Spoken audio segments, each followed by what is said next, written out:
Race that we're seeing now. I had a gentleman in my race who spent close to $70 million to defeat me. All total, we had $150 million spent in that race. Now y'all can look at me and tell I don't have $70 million, right? But it was a race that I was not expected to win. In fact, you all know that out of the 2,000 plus senators that we have elected in the United States, we had only elected black women on 2 occasions. And so this was a tough race. And, you know, I would go out to these events, and there was a woman who showed up, who would come into the room. She was very humble, not asking to be noticed or given any attention, didn't ask for the microphone. She just came and stood in the room with me. She'd leave a check and go.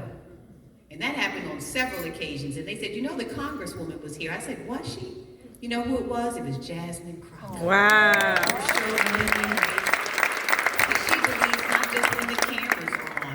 But believes very genuinely and in her soul that all of us deserve to be represented, that we have to have people in office who live like the people they represent, who share our values, and she was determined she was going to make that happen and didn't even know me and continued to show up. And so I know who she is when she talks about how she believes in all of us, that she's fighting for us. I want you to know she's not just fighting in front of the camera, she's fighting behind the cameras, and that is the kind of person, in addition to her brilliance. But you know what? We know brilliance is just a part of it. Yeah. But to have intellect, and you know, they say Nelson Mandela had a mix of not only intellect, but compassion and courage, and that's who she is. As a civil rights lawyer, we know she was a public defender, a business owner. She has all the credentials, but most importantly, she has the soul. Yeah. I think that is so very important to move our country forward, and I'm so honored I'm here because my sister stood with me. So I'm in Dallas because I'm standing with her.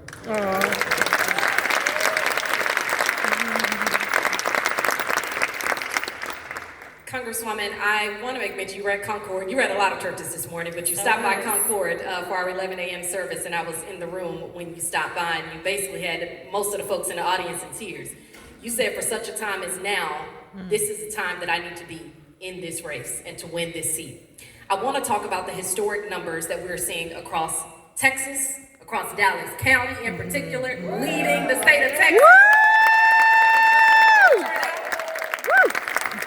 That kind of engagement truly doesn't happen by accident. So I want to talk about the race and what do you believe is driving this surge in participation in this race? I think there's a couple of things. I mean, we can't ignore where this country is right now. A lot of people are scared. A lot of people are hurting. And every time they look to the Democrats specifically, they say, well, y'all got to vote for us. So I think a lot of people are saying the only tool that I have at my disposal right now may be being able to get to the ballot box. But I think that there's something else that's going on.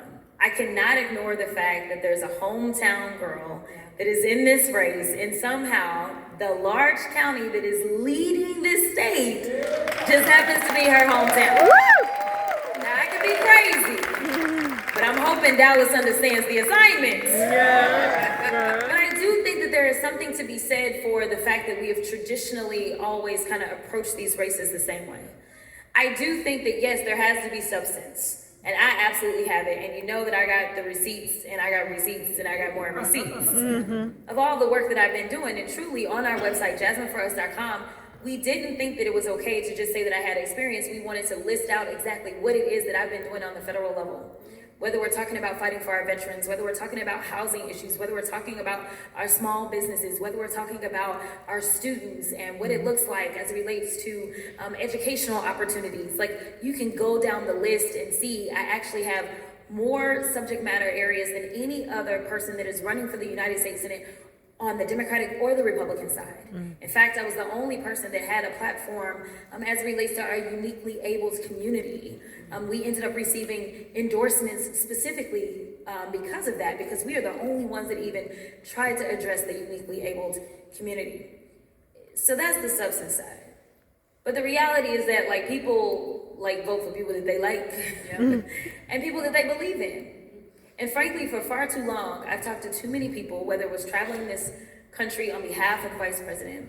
So many people told me things like, it doesn't matter who's in charge, my life never changes.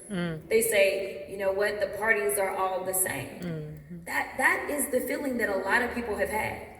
And then I've talked to some people, and they've told me things like, listen, I've never voted a day in my life before, but I believe in you. I believe that you see me. And so I do believe that a little part of this has something to do with me. We will see when these numbers come out. But I do believe, and one of my arguments when I got into this race was that we needed someone who already had a rapport with the people of Texas.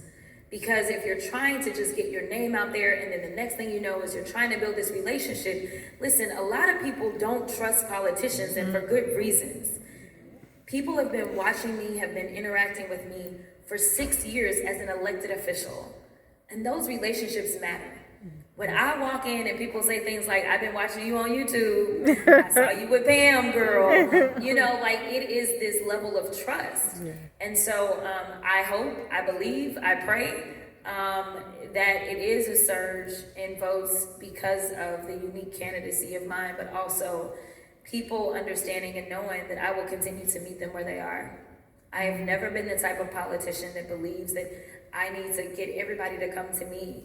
Instead, you know, last night the bus was out. They were outside. Go on, tell them where y'all was at. They were everywhere. They were everywhere. And I was at the Flip Club. At the Flip Club. You gotta meet the people where they are, okay? And that's what I do. But like, it is so important to like make sure that people understand that the great equalizer is the ballot box.